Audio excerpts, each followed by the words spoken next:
Alrighty, everybody, welcome back to the KSL.com Game Center podcast. It is Friday, March 24th.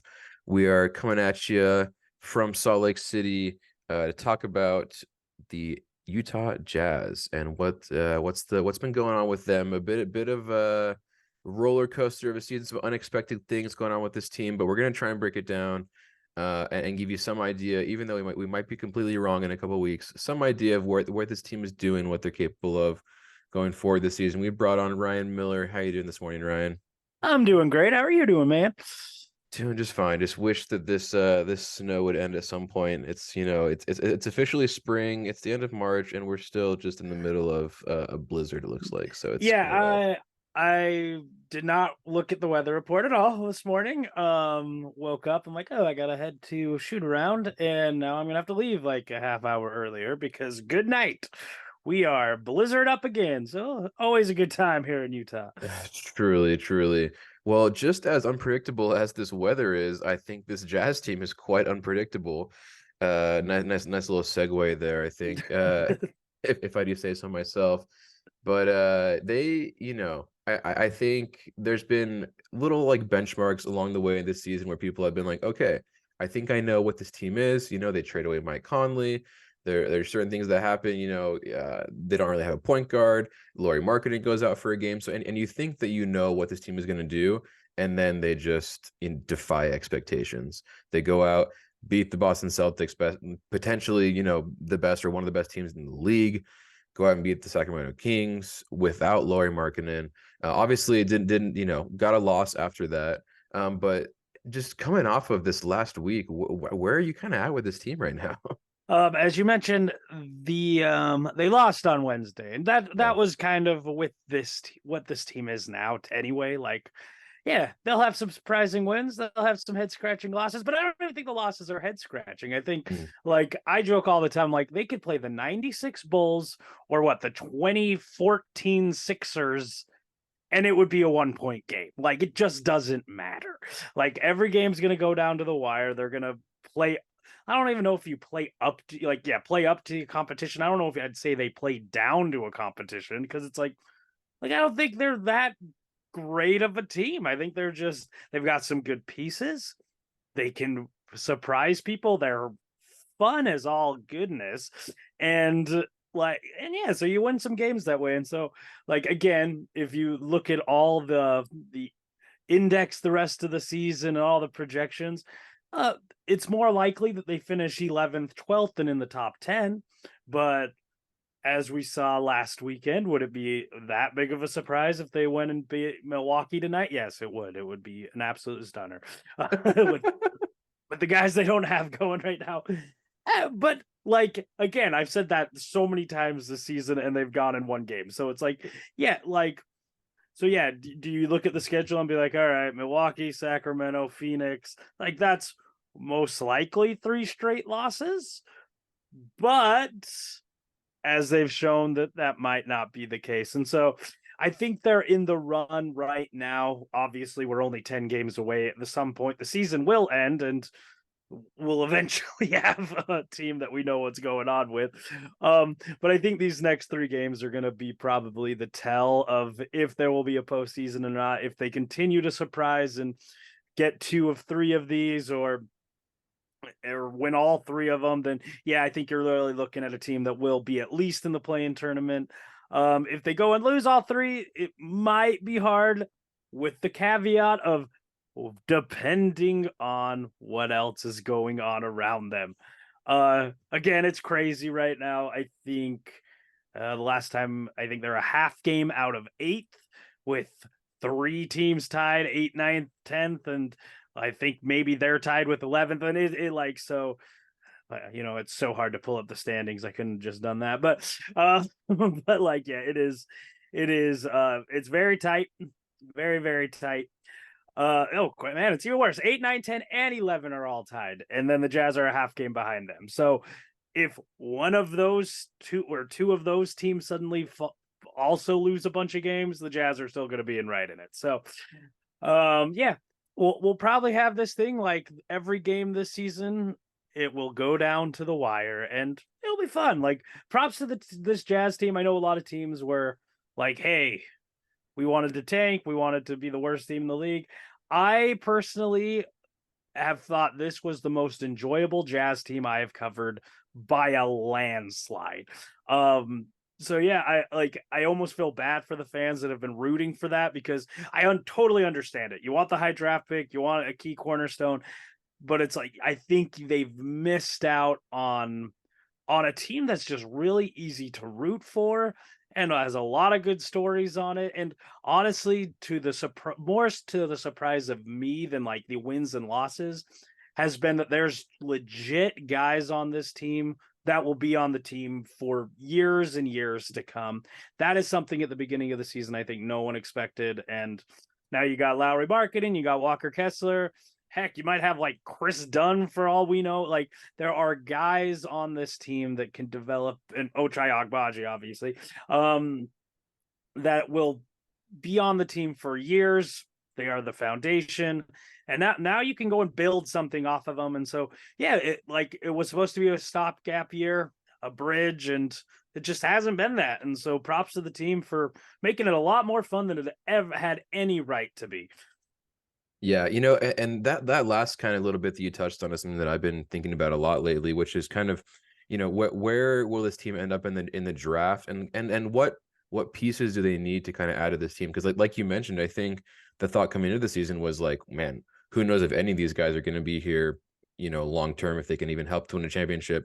Turns out a lot of them probably can, including the two rookies, Walker Kessler and Ochai Agbaji, like you mentioned.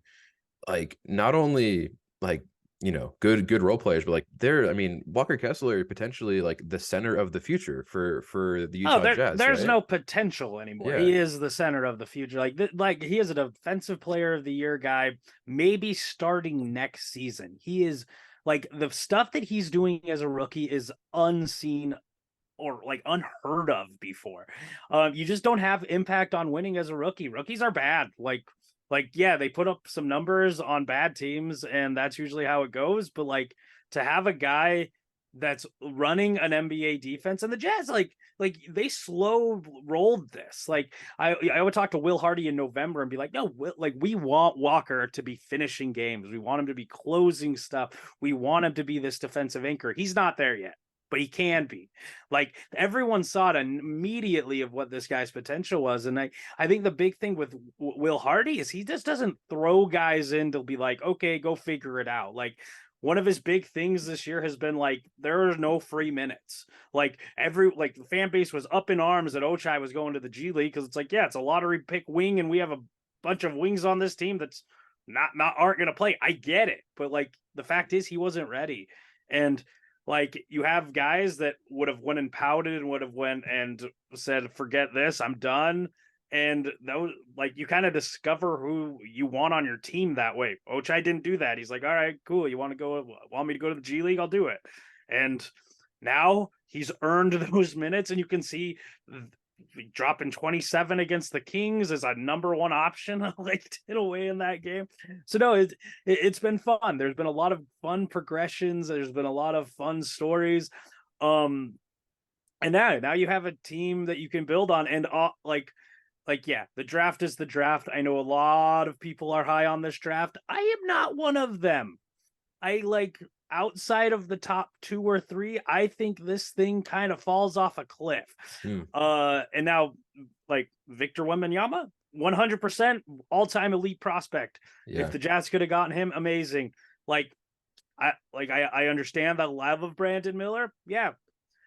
After that, I'm kind of like, even like Scoot Henderson, I'm just like, I see a lot of the same type of guard that's already in the league on 25 other teams. Like, now the Jazz don't have one of those games, so it's like, but like, I don't think that guy is that hard to go and get. And after that, nothing super impresses me about this. There's a lot of like intriguing prospects. Like, the Thompson brothers are insane athletically.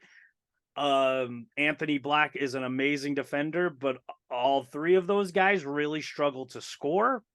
And I just, as a guard and a perimeter player in the NBA, it's just hard for me to see you being that upper echelon player and not being able to score the ball. And so yeah, like I've been so wrong on so many drafts though, and so many prospects. So like it is like you call it a crapshoot for a reason. Like, and so that's another reason why I'm a little like sad for some of the fans that have like put everything into that draft, being like they got 3 picks, we can come out of here with 3 superstars. And it's like, yeah, maybe, or you'll get 3 guys that won't be playing in the league in 2 years. Like that, it happens all the time. Like, and so the fact that the Jazz like can look back at the 2022 draft, which they didn't have any picks, and say they probably got 2 of the top 10 guys playing right now, like that's pretty, like that's pretty good. And guess what? Those picks were not in the top 10.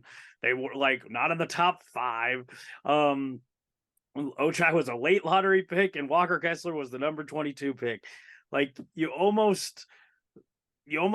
can find the guys everywhere, and and I think the last 5 to 10 years have showed that more than ever, really. Because yes, the top guys are going to hit more likely than not, but like you get into that mid to late lottery range, like it's not a sure thing. And so like, and I feel like the Jazz, at like we knew they weren't going to be a top 5 lottery team after the first 2 weeks. And so the fan base continually like wanting to root for that was like a little strange to me, because I'm like, guys, like they're not, it's not going to happen. You needed to win like 15 games, you already won 10. Like it's not happening. And so yeah, enjoy the ride. And I think the fans that have just kind of like jumped on this bandwagon of this team have really enjoyed this season. And if you've just been rooting for a draft pick, it's probably been a little harder. But yeah, it's got 10 games left, and I think after this, everyone can get back on the same page of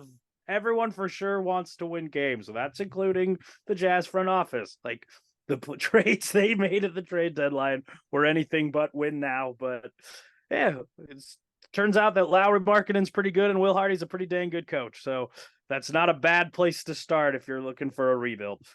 Well, yeah, no, for real. And one of those, you mentioned kind of like the trading players way and who hasn't played. One of the big ones is Jordan Clarkson, obviously, who's been out injured for the last little bit. And that's kind of allowed for Ochai and some of these other guys to get opportunities. What are you hearing about Jordan Clarkson? Is he possibly just kind of done for the season? Well, no one's gonna say that right now. Like again, a lot of people are like the wink wink injuries. None of the Jazz's injuries are wink wink right now. Like Collins might be the most like, yeah, he could probably play through that. But the Jazz, what they're looking at right now is like, okay, he's coming off a major knee surgery. Every research in sports has shown that if you can go a year and plus after that surgery, after that recovery, without re-injuring it, like chances of you ever doing that are pretty much like ridiculously minimal. And so that's kind of their mindset of like, if your leg is hurting, let's not put any more stress on any part of that leg. And so they want to make sure he is 100% good to go, and just for future aspect of like, yes, could he play through it right now? 100%, but they just don't want to risk re-injury to that knee more than anything. Jordan Clarkson plays through everything. Like he literally is struggling to catch a ball with that sprained finger.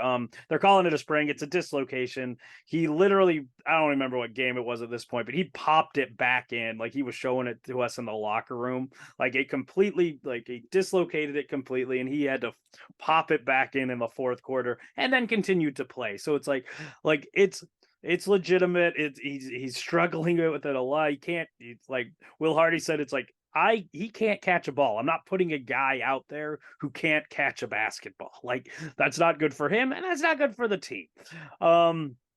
Lauri's been battling this wrist injury for probably a month now. He's been getting a lot of treatment on it post game.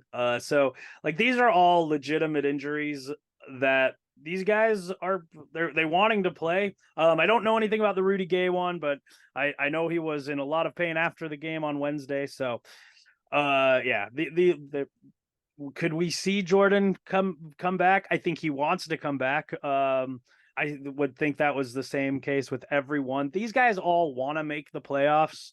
Again, that's like the fun disconnect, I guess, between some of the fan base and the players. It's like these guys are fighting really, really hard to make the playoffs. And so yeah, they want to play, they want to be in there. They're not getting held out for tanking reasons, quote unquote. They're legitimate injuries, and we'll see if they can get back in time to play again. But yeah, they're obviously we're what almost 2 weeks left of the season. There is definitely a possibility that these guys don't come back. Yeah. And, just to finish up, I kind of want to just break down these last 10 games, like you mentioned, just the last couple of weeks. But they've got the Jazz have a really interesting last 10 games, and I kind of want to get your take on maybe like what their record might be. But to go through, so you mentioned Oh, it's good. You want me to look like an idiot? Got it. I'll do it too, so we can both look dumb.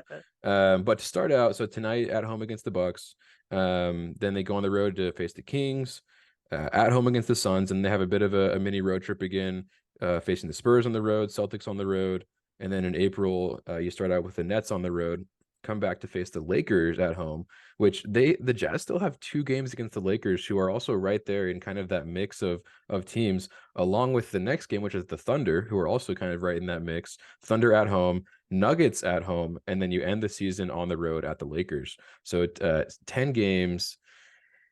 I'm gonna guess this team probably has a losing record in those 10 games. I'm gonna go. I bet they can beat. Who can they beat? They can beat the Spurs. So there's one win. Oh, can they? Because they tend to lose to the Spurs a lot. Yeah, but it's gonna be on the road. I think this team has played a little bit better at home than on the road. I think they let's see, probably they're gonna lose one of the games to the Lakers. Probably that last game of the season against the Lakers is really intriguing, because that could honestly, I mean, it could be a pseudo playoff game. Yeah, that's kind of crazy. Or it could not, because we did this, which is funny. We did this, I think it was after the first Oklahoma City loss, at Oklahoma City. And so we were like, how many wins do these guys have? I think this was 7 games ago. We did this, and it's like, I'm like, I think they got 4 left in them. And that was pretty much the consensus among the beat writers. It was like, yeah, about 4. They've already won 4. So it's like, again, they don't make any sense. And then you beat Boston, beat Sacramento, and then you just go get blasted by Portland. You're like, sure, a team that's clearly not trying to win, you go and lose by 12 too. So yeah, I don't know. To me, if my logical mind sets in, I'm saying 2 wins. Legitimately, I think they maybe get the San Antonio game. But that's on the road, and I could see them just messing that one up too. But San Antonio, and I would think they would get probably one of the Lakers. They split the Lakers. Other than that, I'm like, yeah, there's not really a win springing out to me. Now, what will probably happen is they'll beat Sacramento, beat Phoenix, beat Sacramento, and be like, oh, okay, suddenly we're 3-1 and everything's great. Yeah. But I honestly think I don't know. That's what I'm gonna say. I've looked like an idiot 1,000 times this season, thinking what they were. I wouldn't be shocked if they go 10-0 at this point. I would, but that is kind of the team. It doesn't really matter. They're going to find a way to at least keep things competitive, and who knows at the end? Sometimes you win. Like before that game against Portland, they had 6 really, really good games strung together, and they had injuries during those. They had a terrible Lauri Markkanen shooting performance. Still found a way to win through that. Barely lost to the Mavericks, barely lost to the Heat. They had strung some really good performance together, and it's like Portland it wasn't there. Just something was missing, and they just haven't had a lot of those games, and so maybe injuries will have caught up to them. You look at that injury report, that's hard to overcome, but they've proven time and time again this season that they deserve all the benefit of the doubt. And so I'm going to give it to them. Heck, they'll just all year, I think for the last 4 months, they've been playing 500 balls. So they'll probably just go 5-5, be right in the mix of things. And we might be heading to LA on April 9th, being if they win this game, they'll be in a play-in tournament. If they don't, they're out. And heck, that'd be a lot of fun. So I root for that one. Down to the wire. And hey, it could also possibly include being able to eliminate the Lakers from a playing game. So that would be very fun. Very fun. That's always fun as well. Well, I appreciate you coming on and being bold and possibly making yourself look dumb on this podcast. Not predicting anything at all. That's what that's what podcasts are for anyway. Everyone's just here to fire off takes and look dumb. So here we are. Cool, man. Well, thanks for having me on, buddy. Thank you. We will catch you guys next time on the KSL.com Game Center podcast.